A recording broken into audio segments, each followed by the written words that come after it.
Good morning here in Davos, Switzerland, and around the world. My name is Eric Schatzker. I'm an anchor and editor-at-large at Bloomberg Television.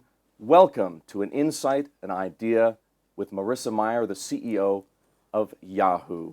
Marissa, good morning to you. Good morning. If I'm not mistaken, this is the first such conversation you've had since becoming CEO in July. Is that right? That's right. Well, I must thank you. It's an honor, both for me and for the World Economic Forum.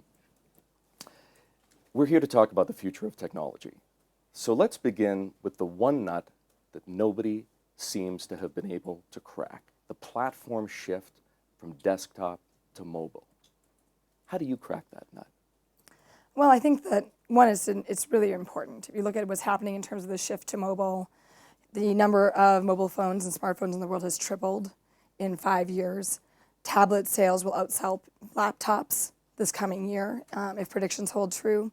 So it's really incredibly important, and there's a lot of consumers overall making this shift. So one is understanding how these devices work, what they really provide for, and how we can best meet users' expectations. And then, of course, the other piece is monetization.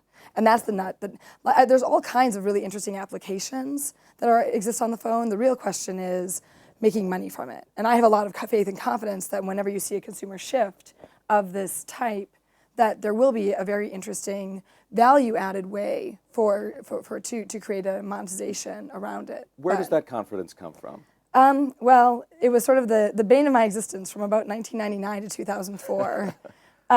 Was that at the time I was at Google, and for about 5 years, every time I interacted with anyone externally, the one question they would ask me is, you know, search is wonderful. It's so great to be able to find everything that we can find. It's just wonderfully academic.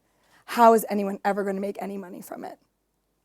And now that seems almost absurd because search is one of the giant money makers, in fact, the giant money maker online. But that said, whenever you see consumers adopting a technology, a platform, a particular application like search, with this much volume, you know that advertisers will want to participate in that. And there's usually a way where you can introduce advertising such that it's not intrusive, that it actually adds value to the end user, and that it actually enhances the experience. And that's what we need to work on. Well, we can look backward now and see how that was done with search. Everybody gets to play Monday morning quarterback and feel smart about it. Can you tell yet what some of the shifts will be in mobile that will allow mobile to duplicate the success of search as a moneymaker? Because it has to make money, or else at some point innovation will grind to a halt. Well, and I think people already are. For example, the application store, there's a lot of people who sell applications. So there's some monetization there. I think the big thing is search is a daily habit. And what people do on their phones often